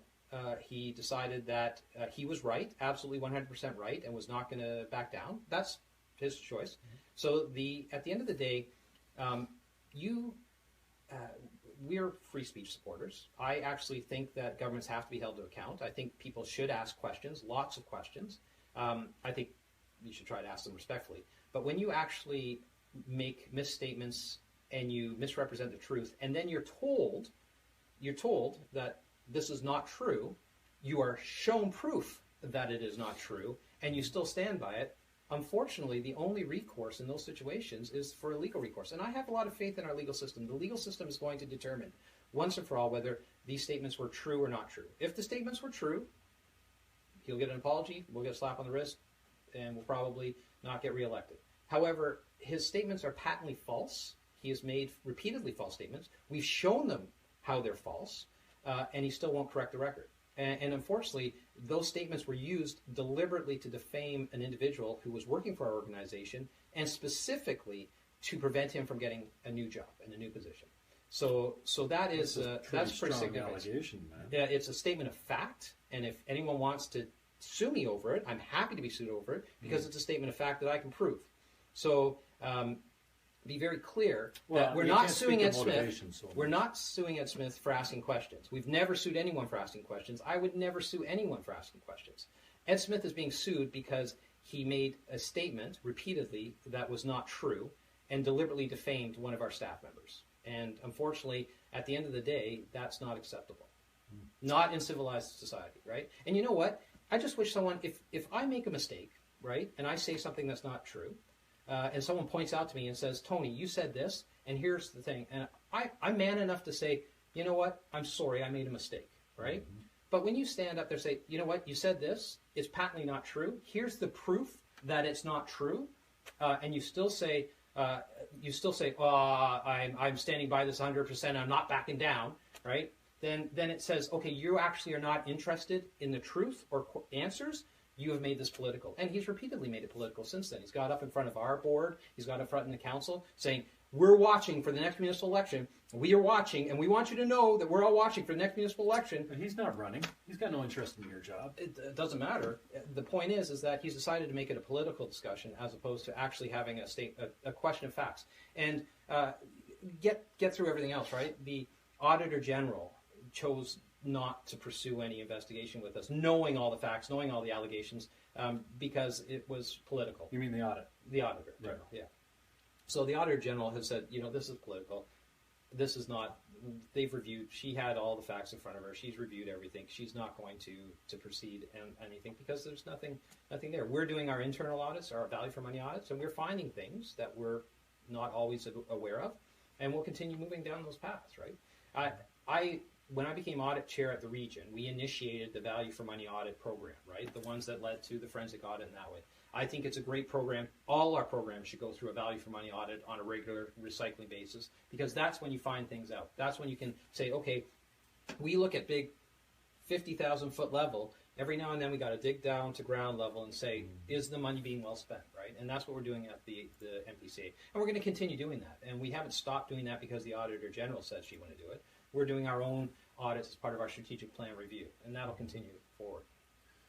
What about the lobbyist when it comes to Thundering Water? And I get that emotions are high on the MPCA, especially when it comes to Thundering Waters, because here you have an old-growth forest. Hold on. We don't have an old-growth forest. That's the other misconception. PSW. No, we have neither of those things. So we have it on some of the property, but you saw the aerial photos that were presented in Niagara Falls, right? In 1934, it was being farmed. It was cleared. These aren't old-growth forests. These are only 60, 70 years old at the most. We have the 1950s photos, right? Big, huge clear areas that were farmed. So being very clear that it's not an old-growth forest. It's not an old-growth PSW. It is a more recent feature. And that, again, people are making claims about it that are not completely accurate. The property can be developed. There's all sorts of area on that property as a whole that can be developed. There's whole sorts of areas that are outside the current PSW mapping. There's whole sorts of areas that are open for logging, wood management, managed forest. There's all sorts of parts on that property. It's not homogeneous, right? The issue is the province set out a white paper saying we would like your feedback on biodiversity offsetting, which is a policy and procedure that's included in the current makeup. You can do biodiversity offsetting now, right, as a last line of options. Last line, yeah. I mean, so they wanted commentary on it. And they basically said, we are working on a no net loss thing. So if you want to biodiversity offset here, take an equal amount, put it here, and we consider it no net loss. The MPCA stood up and said, no, we will support biodiversity offsetting if, instead of doing 1, you do 3. Because in Niagara, we've seen a reduction in the amount of wetland. We would like to see an increase in wetland. If you go no net loss, you're not creating any new wetlands. Mm-hmm. So we said, let's do 3 for 1. And we said, if you are going to allow biodiversity offsetting, we would like somewhere in Niagara to be a pilot project, so we can show that it's possible. And we've already seen it repeatedly on the creation of wetlands across the province, where it works. So there's two. Well, I was actually just on the Conservation Ontario biannual tour in last week, and we just saw a fantastic wetland creation at the Dufferin Quarry in Halton. So that's actually a quarry. It doesn't get more bare bones than that, right? Mm-hmm. And they've created 106 hectares of wetland out of their old quarry. It's absolutely phenomenal. One of the most beautiful pieces I've ever seen in terms of wetland recreation. Absolutely gorgeous. And it's all thanks to proper wetland restoration and management. So it can be done. It should be done. We've done a small scale with EC You don't Brown. think it should be done there for the Chinese project? Is that what you're saying? It should be done there? It could be done there. I have no problem if it's done there, if it's done right, and the science supports it, right? So you have to create. These are just 3-for-1s. Emotional Birkenstock wearing tree hugging. No, Green I Party think there are people who don't want the development there, right? I have a bit of a problem because a lot of people keep referring to it as the Chinese development as opposed to development. So I worry that there is an undertone of racism to it, right? We don't want to do it because the Chinese are doing it, but if it was Tom Rankin doing it, we'd be all happy because he's a local boy, right? That's not the issue. The issue is if you're opposed to the development, it shouldn't matter whether it's Chinese development or other development. That's a microaggression. Chinese development. So, but in but particular, I mean, if you Jim went over there with the to, sole purpose to drum up some business, and then he found this potential. Yeah, with the premier, and she was involved with it from the get-go too. And right? that was the narrative that he kind of sold his soul, which included a wetland, a PSW. Which now, I mean, it's just much of it is optics, and I really appreciate your candor. I don't know it inside out. I didn't camp there. I'm way past my Green Party days as far as investing myself. But we've seen from the storm surges, and we've seen storms, 200-year rains coming in and stuff like this. These low-lying areas and these natural seepage and runoff areas and the salamanders and the frogs and I get that whole thing, and I don't believe in biodiversity. You can't recreate what God created as a wetland if you believe in God. But we are recreating wetlands all the time because the amount of wetland on the mapping goes up quite a bit each year, right? So we do see new wetlands being created. A farmer puts a drainage pond in and leaves it and lets it go fallow. It'll create a wetland, right? So we see it along ditches. We do it along drainage ditches. Municipal drains become wetlands. This whole area was wetlands before it was all drained to farm it. So wetlands are recreatable. We do recreate them. But I will say this. We have a policy with smart growth that limits, and Greenbelt, that limits the growth and intensification of our communities within their current urban boundaries. And when you have urban wetlands, there are going to have to be tools in place to mitigate the damage or the impact of further growth. Because what Thundering Waters could do is develop the area that they are already allowed to develop, right? About 50% of the property can be developed. It's outside the scope, outside the wetlands. And what that could end up doing is fragmenting the other wetlands, in which case they could dry up, they could die on their own accord, right? Or they become, I forget what the term that the biologists use when they become all incestuous and they can't cross-pollinate. Or you could overload them with runoff. Or you can overload it with runoff. So there is a way to do, and the GRCan proposal that was put out there actually adopted this 3-for-1 ratio. They were happy to conceptually do it because they felt they could make a better, more attractive project by doing that. So I don't know if you've actually seen their plans when they were talking about them, but they were very, very interesting. And they brought pictures of things that they had done in China for that very reason. China is not known for being one that's environmentally sensitive to anything going on. But this was a group that actually had some input into how to make environmentally sound investments in infrastructure and development. So if you're going to, you've got these competing policies. You've got, okay, no movement of a wetland whatsoever, and we're never going to satisfy any environmentalist if we move a wetland or we change the wetland.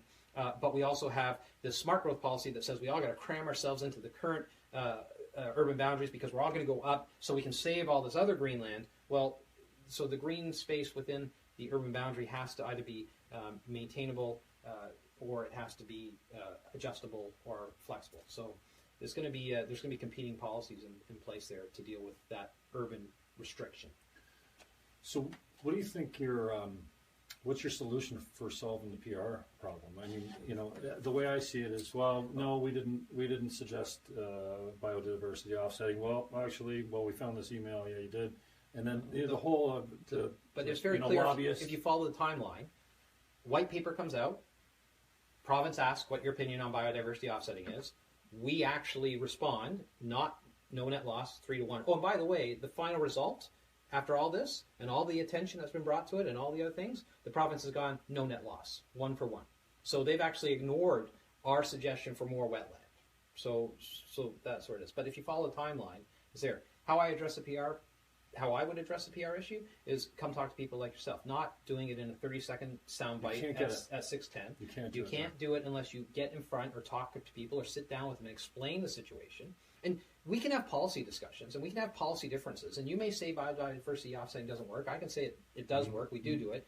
At the end of the day, the answer has been, I disagree with you, so you're corrupt. Yeah.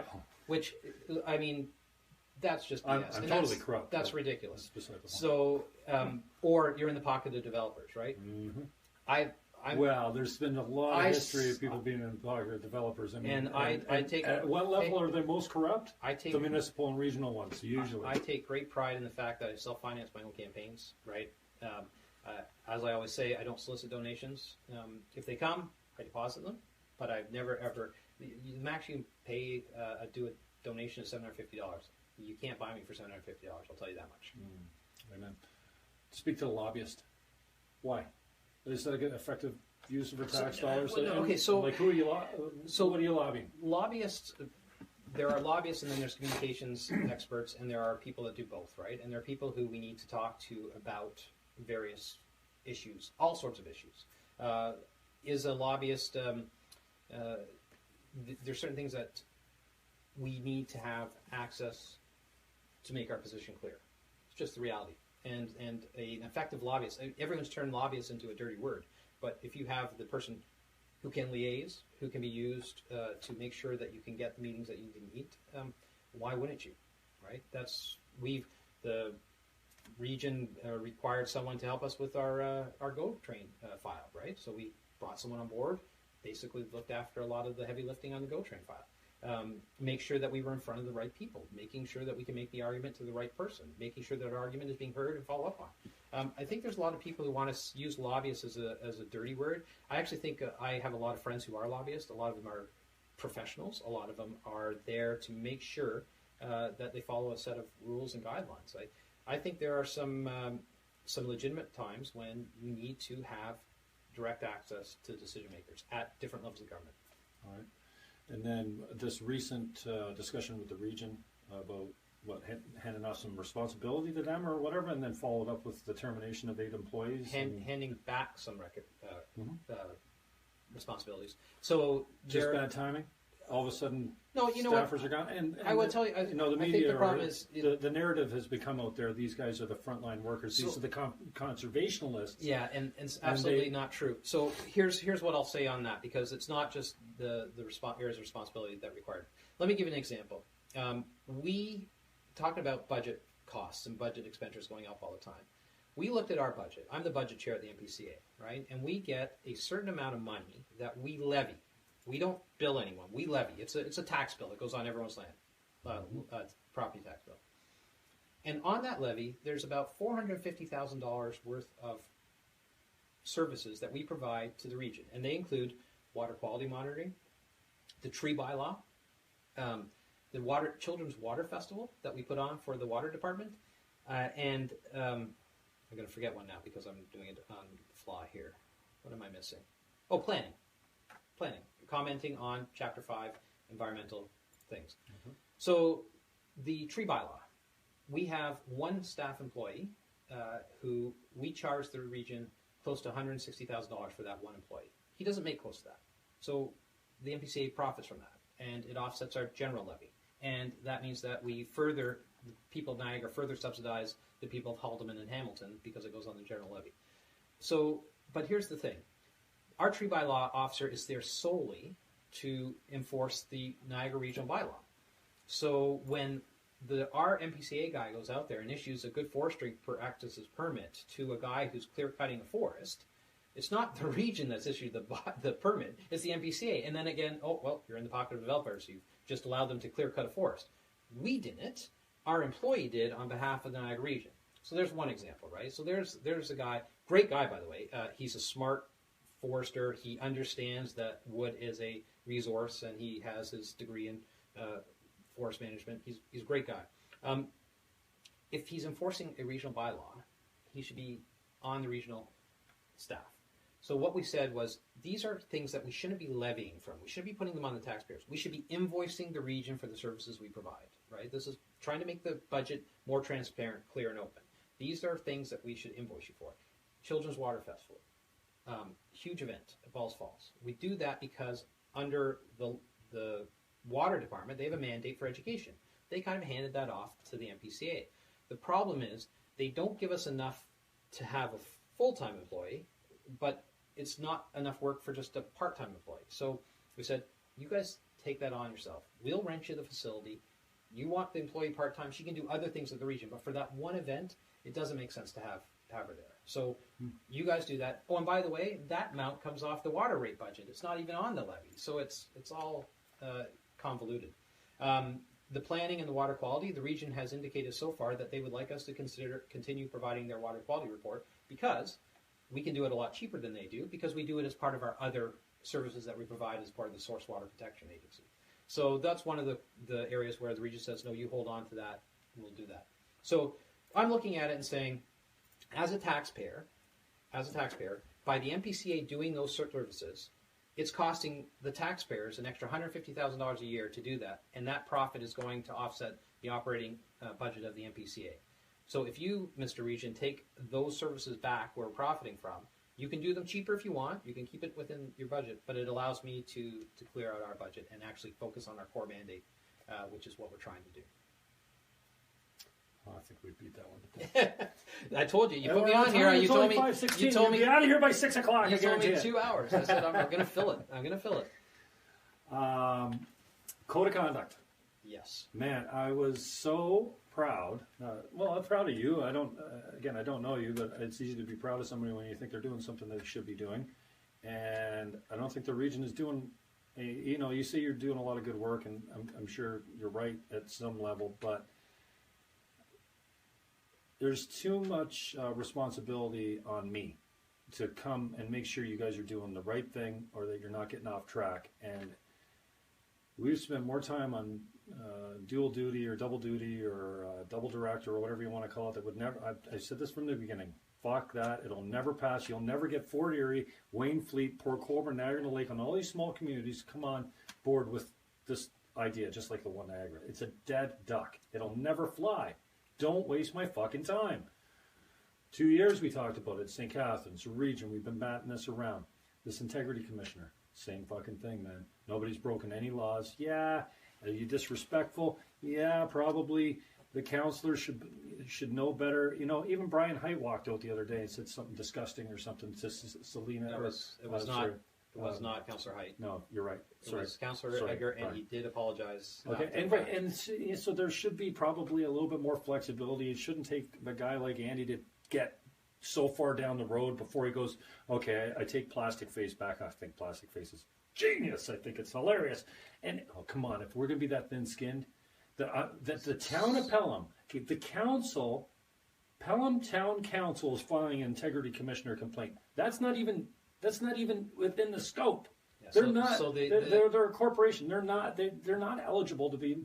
So anyway, they shouldn't have been. That should not have been go forward because the code of conduct is supposed to be individuals making complaints about individual councillors or councillors. So councillors, I actually don't think, and as someone who has filed a complaint against one of my fellow councillors, I actually don't agree that we should be able to do that. I think we should actually be able to have recently. Conversation. You got something new? Beginning of this year? No, the beginning of this year. Okay. It was I felt that Councillor Augustine had misrepresented a decision of council in his blog, and I called him out on it, asked him to correct it. He wouldn't, so I filed it with the integrity commissioner. I said, this is not what we voted on. And the integrity commissioner came back and said, that's politics and it's an interpretation. And I'm like, but he's actually saying it differently than what we actually voted on. And the integrity commissioner didn't care. But I will say this. I think the code of conduct could be one line. Code of conduct should be respect each other, respect your constituents, respect taxpayers' money. And we get to respect. And the problem we have with the code of conduct is that it's used as a political weapon more often than not. There are absolutely times when councillors, and to a certain extent, a councillor has gone off the deep end and made inappropriate remarks. And you know what? If they're caught and called on them, they should be able to say, yes, you know what, I'm sorry, heat of the moment, I apologize. There are other times when people are using the code of conduct to try to dictate opinion. And that's dangerous, right? And I'm not saying that there are opinions that are right and opinions that are wrong. I think there are people who express opinions who should not be expressing opinions. But there are, we're elected. People ask our opinion before they vote for us. They expect us to have an opinion on certain issues. And if I can't share my opinion with you because I'm afraid of getting a code of conduct complaint because you don't agree with my opinion, that's different. If you're being disrespectful, that, I think, is that's fair game. I think if you cannot have a conversation at the elected level and stay respectful, and I've lost my cool on occasion, I'm the first to admit it. I actually have a very foul mouth when no one's around. Me too. It's great. Yeah, I know, but you're doing it on the air. I'm trying to avoid that. But at the end of the day, it's the lack of respect that I think gets people, is what people expect on the code of conduct. Be respectful. The problem is that the people who are making code of conduct an issue want to do it because they don't like a particular council. They don't like what a councillor has said. They don't like his opinion on something, and they've decided to make that the issue. Now, do some people? Okay, let's talk about Andy. Does Andy bring it upon himself sometimes? Yes, because Andy, you said he's the brightest guy in the room. He's very smart. He's principled, right? He's practical, but he's consistent. His approach is the problem, right? The problem is his approach. And I think he would be so much more effective, and I've said this to him multiple times, if you could just tone your approach back, because you come across as disrespectful right out of the gate. So all of a sudden everyone else gets their back up. And when you get frustrated, he makes inappropriate comments and comments about various other councillors and gets caught on people here and they file complaints.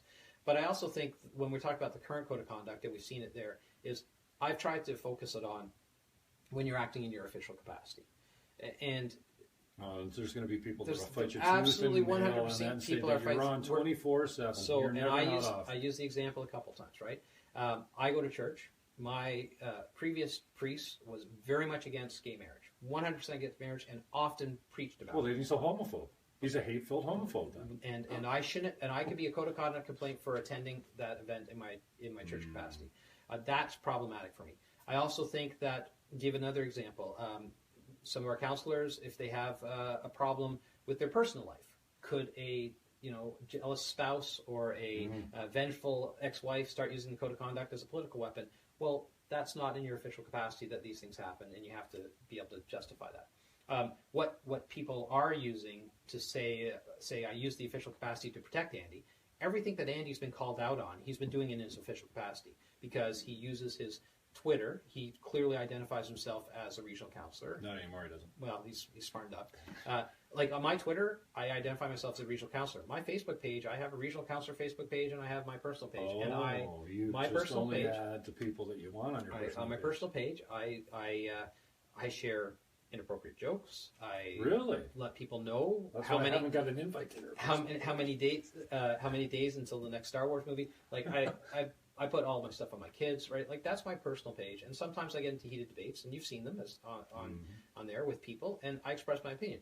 If they want to use my personal opinion and personal page as a reason not to vote for me, that's totally 100%. That's like me getting into an argument in a bar and people overhearing the argument and saying, well, I'm not going to vote for him because he's such an a-hole, right? But at the same time, I'm also not there in an official capacity having an argument with someone about, I don't know, beliefs or church or God or whatever the argument is, right? Or the appropriate way to deal with the refugee crisis. Those are things that I'm allowed to have an opinion on. You may not agree with my opinion on a lot of these, but nonetheless, I'm entitled to my opinion. And if you don't like how I've expressed it, it's not necessarily a code of conduct complaint. We really are looking for a way to encourage respectful discourse as opposed to thought police, and that's what I don't think we've got to. Right? Well, and I think you might support this only because I saw the meeting where Selena and you had 56 or 58 amendments or recommendations or scratches or what have you, and the whole time I'm like, yeah. And again, I find myself agreeing with people that I'm ideologically, politically opposed with normally. I don't see things in the right film, the right filter, the right political spectrum, the conservative, let's say. I'm a lefty. I'm a Green Party guy. So, I don't know, social conservative, I don't know. Fiscal conservative, a little bit of socialism is good for us. We need to take care of people right the first time. Otherwise, they come back into the system and it costs them 100 times. Well, if we just give them health care right in the first time, well, we got health care pretty down well. And I get to talk to a lot of guys. I called Ed Smith a couple days ago, all right? Because I haven't spoken to him in a long time. I met him about a year and a half ago. He seemed like a intelligent, reasonable, educated, probably stubborn too. I mean, I'm that way too, and I think Ed would probably admit he's probably that way. I don't know. But a good man and with a good heart, and there's so much emotion here. You know what I mean? It doesn't matter if you're talking MPCA or Bill Argument. Andy's a bum. Well, thanks, Bill. I mean, that's thanks for contributing to the conversation. Yeah. You're a bum. Who cares? I mean, we're all bums. That's effective. And so this is the idea. It shouldn't be personal, right? But I feel like you probably feel like I do. I talked to Ed Smith the other day. He's like, no, if you work for GE, it doesn't matter where you go. You're on the clock. You represent GE. But I think from a political standpoint, politicians need to be able to say whatever they want, whether they're in favor of communism or taxation or socialism or killing the region or whatever. As soon as you say, you can't talk about Jesus. You can't talk about, and I've used beat this example to death. I'm in favor of same-sex marriage. If you want to change your sexual parts and put new ones on, I'm all for it. I've got the other part of the argument that goes, well, wait a second. Let's not force a 10-year-old into estrogen puberty instead of testosterone puberty. You can't get a fucking tattoo until you're 18, but you can chop your parts off and put new ones on. So, but if you want to do that when you're old enough, I'm all for it. But if I come down and say the traditional families are more successful for the children than single-family homes, well, as it turns out, maybe gay marriages are probably more successful because they tend to be more educated and higher wage earners. But if I come out and say my religion leads me to not support same-sex marriage, that doesn't automatically make me a hate-filled homophobe, And this whole media, Andy goes international with this nude. I said nude. Now I fell for this. I tweeted out, I'm going to start signing all my email and tweets with a pornographic image. Now, I also made the point a few weeks ago, if I send out an image of me sitting on a chair naked with my legs open, there's not one media person or not one counselor, not one person in the public that would say that's pornographic. It's a nude. So don't tell, so we're fighting an uphill battle against a lot of these things, and Andy's a bum. Well, great. Great. We're all fucking bumps. But, I'll back you up just a little bit on it. So my point is, going back, I think politicians need the freedom to be able to say whatever they want politically. If you're not breaking the law. So, but here's what I go back to. we are absolutely 100% entitled to be judged and voted out or voted in You based don't like on me? whatever I did. Don't you 100%. like me? I get into a fight at a bar and you got it on video and it goes viral. That is 100% fair game in the political world to judge me as fit for office, right? It's not necessary to take a code of conduct complaint forward through the code of conduct process because you disagree with my opinion or my beliefs, or I want to correct your opinions by making you say different things, and that's where we get into this sort of issue with the official capacity and the when can you use the code of conduct? And So what's it's the other part of respectful? and let's go on another Who side, draws right? the line? With the, Some of my colleagues have other jobs. They have full-time jobs, and they do the regional councillor stuff part-time. And if they are doing something in those jobs that could be problematic for them, or they get into a fight or an argument with a customer or with a supplier, and then the supplier calls a code of conduct complaint on them. Under this current regime, that would be absolutely legitimate. And that's not helpful either, because there has to be a differentiation between the official capacity that you're working in and what you're doing in your private personal life. Your private personal life is 100% fair game for determining whether you're fit to be elected or not, but it's not a code of conduct issue, and that's what I'm trying to get to. If the code of conduct says be respectful for each other and I'm not respectful to you, then okay, yeah, give me a code of conduct complaint, say I wasn't respectful. I will also say that's really hard for elected official because there's a lot of people who I don't respect, but I try to be respectful with them, right? And that's always the respect the is not guaranteed. Yeah. You can't make me respect you. Yeah. There's no freaking way, and so It's, you and that's can't why legislate to respect no, either. but you can legislate people to act respectfully. Some so people aren't worth my respect. You don't have to respect them. You just have to be respectful. So this is why I say go back to same-sex marriage, or as an example, my religion may not agree with same-sex marriage. I personally am completely indifferent. Right? It's not an issue for me. If someone asked me, would I attend a gay marriage? Absolutely, 100%. Do I want to get married to another man? I personally don't, but whatever floats your boat. That's not my issue. Homophobe. It's not. I am indifferent. I am absolutely indifferent. It's not my marriage. The trials and tribulations I've had in my marriage have not changed one iota since they allowed gay marriage. It's not threatening my marriage in any way, shape, or form. So anyone who says that is being disingenuous. But I understand the religious aspects of it. My point is that if there is a couple that is gay, and I was on a tour at this one I was just at with one of the ladies was talking about her wife and all that. We had a great discussion about science fiction and the best shows on Netflix coming and forthcoming and been on there. And I'm completely respectful of her choices. And that's the other thing, is that you don't shun someone. So it's a balancing act to manage those expectations. I don't impose my view on anyone, right? But I feel every right to share my view, right? And that's the issue. I can't impose, and this was the other argument, I can't impose my view with a tweet. I can share my view with a tweet, but that doesn't impose it on anyone. Don't follow me. Don't look at my tweets. Don't follow me on Facebook. So this is where we get into this dichotomy. And the other thing that would make it a little bit easier, I think, is when you're talking about the official capacity and what you're doing. I think it also helps clarify a lot of the whole issue around councillor expenses, right? If you're doing something in your official capacity, there is an expense included. This is Nunziata driving to 1010 official capacity.